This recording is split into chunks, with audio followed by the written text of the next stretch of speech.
Welcome to Screen Hollywood, the home of movie news and entertainment. Don't forget to like, share, and subscribe. Hey everyone, and welcome back to Screen Hollywood. It's your host, Adam. If you're new here, join the Hollywood family and hit the like, subscribe, notification bell, and hype button, and bookmark and subscribe to our international news publication at screenhollywood.com, where we release all of the latest news and entertainment information first. In our last video, I told you that the fight for the grid was on, that TRON Ares was a do-or-die mission. Well, today I have to update you on the results of that mission. And I'm going to be honest with you.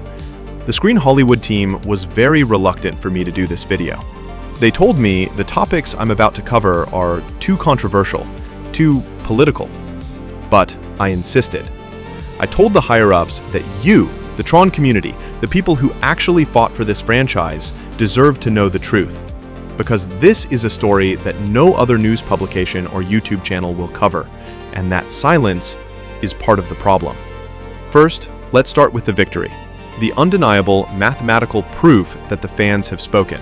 Our team has continued to analyze your comments and opinions on TRON Ares, and since our last video, the audience feedback has grown from an already incredible 92% to a staggering 98% in favor of TRON Ares. That is amazing. It's also been incredible to see how many of you went to see this movie in theaters on multiple occasions to support the cause. And just to be clear, we haven't just reviewed the data on our channel and website. Our team has reviewed communities across the entire web. The consensus is clear. The audience loved this film. The movie currently sits at $106 million globally, against a reported budget of $155 million before marketing. It's underperforming. And the critics? The reviews have been aggressively, almost hysterically negative. It's gotten so bad that there are now accusations, like a recent piece in The Hollywood Reporter, stating that Jared Leto is personally to blame for the low numbers, and that his career as a leading man is over.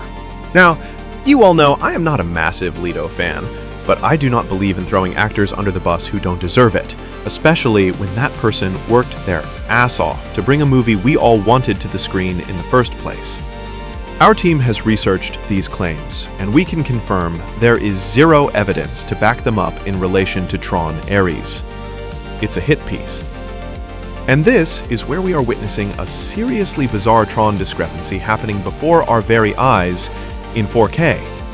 How can a film that has been consistently vilified by the entire critic community be so completely contradicted by the audiences who are giving the exact opposite reviews?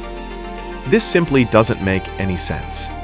And this leads me on to the segment that my team doesn't want me to talk about. This opinion is mine and mine alone. I believe there are serious politics that have actively sabotaged this movie's box office potential. Let me explain. Right out of the gate, on release day, TRON Ares was critically blanket slammed by virtually every single major news publication, and like clockwork, the YouTube channels followed suit. In fact, you would be hard-pushed to find any neutral or even impartial reviews from the big outlets. And if you're observant, you'll notice that all the criticism was the same, or very, very similar. It almost seemed like it was a coordinated message. For those who are not aware, media news groups have an extremely heavy influence on film releases, and they are acutely aware of this power. I believe, and I have been also informed, that there may have been some behind-the-scenes politics related to Leto's involvement in this film, where a handful of certain influential individuals helped shape a negative message from the top. All news, and even most YouTube commentary, trickles down from these leading publications. They fundamentally set the tone for what everyone else's opinion is going to be. Now, I'm very mindful that this is new information to a lot of people, so I must be clear. I'm not saying every single news group and YouTube channel is involved in this. I'm saying the influence starts at the very top, which has an influence on all of the other platforms' opinions. The news media industry is very snobby. There's an unwritten rule that they align with each other, and the publications at the top set the tone. And don't be fooled, not all film reviewers actually watch the movie they are reviewing. They just research other articles, watch other videos, and create their own review based on that aggregated data. It is a common and lazy practice. And I am almost certain this has happened on a mass scale with TRON Ares. Now, some of you might think I'm being negative and opinionated, but believe me, I am talking from the inside. I understand the culture. Screen Hollywood is primarily a news publication. Our YouTube channel is a subdivision within the company. Going back to the point, I believe these elements have played a big hand in Ares' box office numbers. Now, for those of you in the back screaming, "You're just coping, Adam," please, explain this to me. How can a film get a 90% audience score on Rotten Tomatoes, but have a 90% bad critic review rating? This simply isn't normal. I'm sorry, the math simply isn't mathin'. The evidence is all there in plain sight.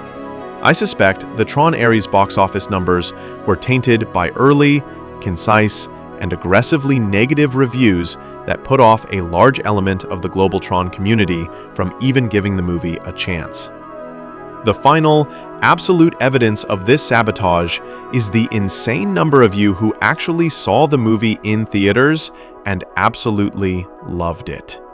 The truth of the matter is, the critic's word can never be taken as gospel, but unfortunately, the average person often believes what they read and see. But here's the good news. If Screen Hollywood knows this information, you can be damn sure that Disney knows it too. They have their own internal analytics. They see the discrepancy, and this will be taken into consideration for the preparation for the fourth film. Now, don't get me wrong, TRON Ares always had a disadvantage at the box office. The exclusion of Garrett Hedlund and Olivia Wilde was a critical error, one that Disney has privately acknowledged. For many diehard fans, that was enough to put them off going to theaters for TRON Ares. But the fan reaction proves that the movie they made was still a damn good one. If there is any truth to the insider politics with Leto, he might be left out of TRON 4, or have a substantially smaller role to appease whatever forces are at play. And if it's the latter, he may even refuse to return. Now, just to let you know, I'm totally hooked on the Nine Inch Nails TRON album, It's Sick. I always play the As Alive As You Need Me To Be track whenever I get in my car. That album will age like fine wine, just like Daft Punk's soundtrack for TRON Legacy. The fans who showed up loved the movie. The data is undeniable.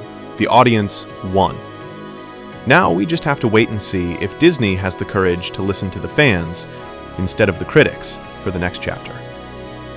The fight for the grid continues. So what do you think?